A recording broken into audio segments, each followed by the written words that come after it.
साथ संगत जी, आज की साखी में आप सुनेंगे एक सच्ची घटना, एक सत्संगी महात्मा की जो सारी उम्र पूरी तरह से त्याग और तपस्या करते रहे, जिन्हें इस संसार से कोई लेना देना भी नहीं था, फिर भी उन्हें मोक्ष नहीं मिला। क्यों? जानिए इस सच्ची घटना में। तो साथ संगत जी, ये घटना सुनने से पहले आप इस वीडियो को एक लाइक जरूर कर लें, क्योंकि बाद में आप भावनाओं में खोकर लाइक सब्सक्राइब करना भूल जाओगे। तो आप अभी कर लो, तब तक मैं साखी को शुरू करता हूँ। तो साथ संगत जी, एक महात्मा बहुत ही विद्वान तथा त्यागी तपस्वी थे। उन्हें दुनियादारी से कोई मतलब नहीं था। जब उनकी मृत्यु हुई तो उन्हें चित्रगुप्त के सामने ले जाया गया। तो वह जो महात्मा थे, वह अपनी त्याग तपस्या तथा भक्ति के बल पर मोक्ष पाना चाहते थे, जबकि चित्रगुप्त ने उन्हें कुलीन कुल में जन्म लेने की व्यवस्था की थी। तो वह जो महात्मा थे, वह अड़ गए कि मुझे जन्म नहीं मोक्ष चाहिए। तो साथ संगत जी, चित्रगुप्त के हाथ में इतना ही था, तो उन्होंने ये मामला धर्मराज के सामने पेश किया। धर्मराज ने चित्रगुप्त द्वारा उसके विषय में प्रस्तुत विवरण पर निगाह डाली तथा बोले, महात्मा, यह बिल्कुल ठीक है कि आपने अपना व्यक्तिगत जीवन घोर तपस्या में निष्कलंक व्यतीत किया।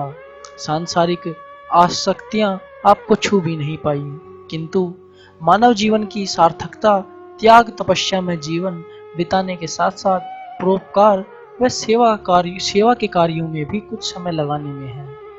आपने संसार के दुखी प्राणियों को सुखी बनाने के लिए एक क्षण भी नहीं लगाई, उन्हें अच्छे कार्यों के लिए प्रेरित नहीं किया। अगर आप तपस्या करते हो, आपने सारी उम्र भक्ति की है, तो ये अच्छी बात है, पर इसके साथ साथ हमारा एक और भी कर्तव्य बनता है कि और भी बिछड़ी हुई आत्माओं को अच्छे रास्ते पर लेकर आना, पूर्ण गुरु से नामदान देने की प्रेरणा देना, ये है हमारा कर्तव्य। पर इसी कर्तव्यहीनता के कारण आप मोक्ष के अधिकारी नहीं हैं। तो वह महात्मा समझ गए कि केवल अपने मोक्ष का प्रयास तो वास्तव में स्वार्थ ही कहा जाएगा। अगले जन्म में उन्होंने भक्ति के साथ साथ परोपकार करके मोक्ष प्राप्ति का संकल्प ले लिया। तो साथ संगत जी, महात्मा जी को तो अगले जन्म में मोक्ष मिल जाएगा, पर आप इस साखी से शिक्षा लेकर इसी जन्म में मोक्ष प्राप्त कर सकते हो। इसके लिए आपको कोई साधु या तपस्वी बनने की जरूरत नहीं है। अगर आप गृहस्थी में जीवन जीते हो, तो आप अपने परिवार के साथ रहकर भी मोक्ष प्राप्त कर सकते हो, पर वो तभी संभव होगा जब आप पूर्ण गुरु से नामदान लेकर तथा ध्यान की दीक्षा लेकर उस पर पूरा अमल करोगे, तो आपको मोक्ष अवश्य मिलेगा। तो साथ संगत जी, आज की साखी को यहीं समाप्त करते हैं। आशा करता हूँ कि यह साखी आपको अच्छी लगी होगी या कुछ नया सीखने को मिला होगा। अगर साखी अच्छी लगी हो तो एक लाइक जरूर करना और सब्सक्राइब का बटन है उसे जरूर दबा देना।